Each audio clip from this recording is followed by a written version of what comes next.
Billy Wilder e Stanley Kubrick copiando o cinema nacional? Será? Cavaleiro, por favor. Ué, aqui já pode atender? Não, mas o que o senhor traz aí para empenhar, hein? Sputnik.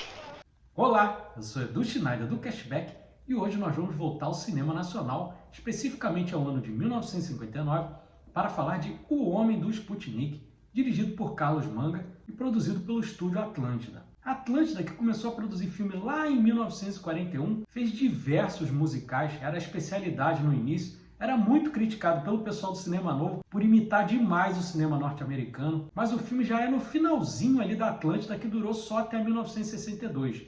Então ali 3 anos antes do fim da Atlântida. O curioso é que é criticado por produzir filmes muito parecidos com o mercado norte-americano, mas aqui no Homem do Sputnik você consegue ver diversas obras americanas que vieram depois que têm, digamos assim, uma certa semelhança com o Homem do Sputnik. Nós podemos destacar aqui 2 filmes principalmente. Um filme do Billy Wilder, Cupido Não Tem Bandeira, de 1961, e claro, Doutor Fantástico, de 1964, do Stanley Kubrick.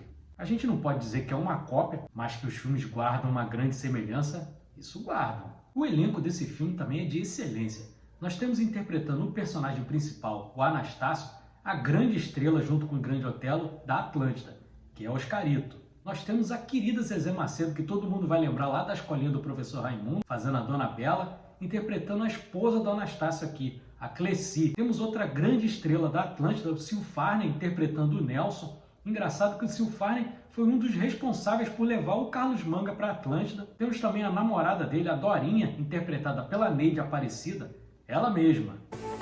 Perucas Lady, tá? Temos uma das grandes damas do cinema nacional, Norma Bengel, interpretando a Bebê, uma clara alusão a Brigitte Bardot. Norma Bengel, que estava lá na nossa Palma de Ouro em Cannes, do Pagador de Promessas, fez Rio Babilônia, do Neville de Almeida, diversos filmes, grande atriz do cinema nacional. Temos o comediante Tutuca, fazendo um dos agentes americanos, e o outro agente americano é nada mais nada menos do que Jô Soares, ele mesmo, e que aqui ainda se identificava como Joe Soares. E fechando o elenco, nós temos Hamilton Ferreira interpretando o agente soviético. E quando eu falei das semelhanças do filme de 1964, Doutor Fantástico, não foi por acaso, inclusive na brincadeira que faz com nomes de personagens. Lá nós temos o presidente Mark Muffley, que para quem não sabe é um trocadilho que significa peruca de pelos pubianos. Temos lá também o general Jack D. Ripper, que é uma óbvia brincadeira com o Jack o Estripador. E aqui no filme nós temos uma brincadeira, por exemplo, com o nome de um personagem que se chama Rififi, que é um grande filme francês, um filme de assalto que eu amo, de 1955, dirigido pelo Jules Dassin. Temos um personagem chamado Karamazov, que é uma óbvia brincadeira com a obra Os Irmãos Karamazov, do Dostoiévski. E temos um colunista de fofoca que o nome é um trocadilho, uma brincadeira. O nome dele é Jacinto Puxar. Entendeu, né? Não preciso nem explicar. E dando só uma breve sinopse, nós temos esse casal, Anastácio e Cleci, a Deoclécia, vivido pelo Oscarito e pela Zezé Macedo. Eles moram numa casinha bem simples, no interior, criam galinhas. E um dia, num temporal, cai um objeto no galinheiro, inclusive matando algumas galinhas. E aí é um objeto redondo que eles não sabem o que significa. E aí, quando a Cleci lê o jornal, descobre que o satélite Sputnik da União Soviética caiu em um lugar não identificado. E eles já associam logo que aquele objeto é o Sputnik. E aí cresce o olho, porque na reportagem diz que o objeto é todo banhado em ouro. Eles já começam a fazer planos de que vão ficar ricos. E aí resolvem levar a Caixa Econômica Federal. Isso mesmo, Caixa Econômica Federal. E lá eles encontram a funcionária Dorinha, vivida pela Neide Aparecida. E aí o que ela faz? Ela liga para o namorado dela, que é jornalista, o Nelson, vivido pelo Sil Farney, e trabalha sob aquele pseudônimo que eu falei, lembra? O Jacinto Puxar, trabalhando como colunista de fofoca, só que ele não gosta do que está fazendo. Ele quer passar a ser um jornalista de fazer grandes reportagens. E aí ele vê aquilo como uma grande oportunidade. Só que acaba caindo no ouvido de outro colega dele de trabalho e aquilo ali perde o controle, caindo no ouvido de autoridades de diversos países. E aí eles vêm todos para o Brasil. O representante francês, o Rififi, o representante americano, capitaneado pelo Jô Soares, e o representante soviético, sob o comando do Hamilton Ferreira. E aí a confusão se alastra. Tem cenas muito engraçadas, principalmente com a Bebê, a personagem da Norma Bengel, inspirada na Brigitte Bardot, porque a Norma Bengel é uma mulher muito bonita, com pernas lindíssimas. O Anastácio fica louco, fica apaixonado pela Bebê. E óbvio, ele não poderia fazer nada porque ele é casado. Aí fica a Cleci ali o tempo inteiro em cima, ele tentando se desvencilhar. E é muito engraçado. E ficam os três países tentando prevalecer ali, abusando da ingenuidade do Anastácio. Mas acaba que são todos enrolados pelo nosso Oscarito.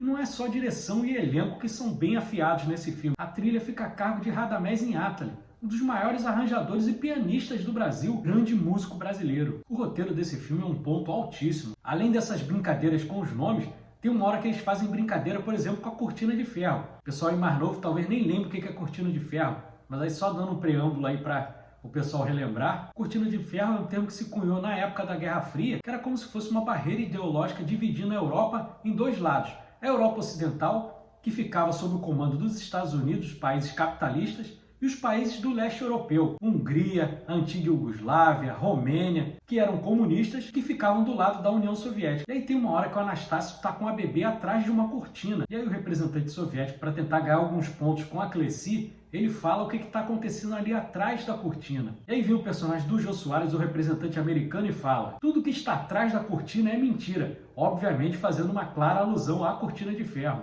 Outra cena que eu também destaco, eu acho maravilhosa, é um diálogo entre a bebê e o Anastácio, quando ela fala para ele assim: ah, vai ser maravilhoso. E aí o Anastácio fala: que será? Será. Obviamente fazendo uma alusão à música Que Será, Será, interpretada pela Doris Day no filme O Homem que Sabia Demais, de 1956, do grandíssimo Alfred Hitchcock.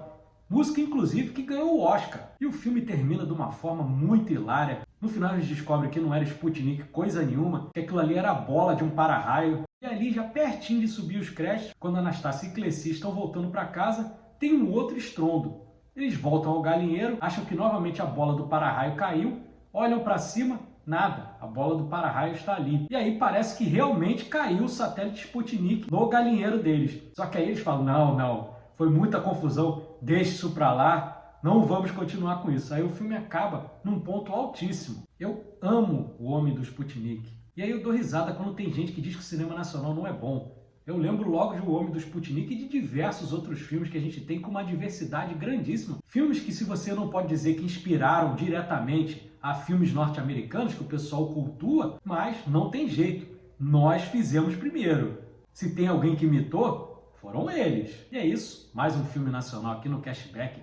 Um dos filmaços brasileiros da Atlântida, um estúdio que a gente gosta bastante. Ao contrário do pessoal do Cinema Novo, a gente curte a Atlântida, inclusive os musicais Oscarito e Grande Otelo, demais. Inclusive a gente tem que trazer um filme aqui do Grande Otelo também. Mas é isso. Se você gostou do nosso vídeo, deixa o like, inscreva-se no canal. Cashback tem conteúdo de cinema de domingo a domingo, tem meus shorts diários, tem nosso podcast toda quarta-feira, formato mais longo de 1 hora, tem meus vídeos de segunda a sexta, tem cobertura de cabine de imprensa, falamos de filmes antigos, como foi hoje, de filmes mais novos, tem conteúdo de cinema para todo mundo.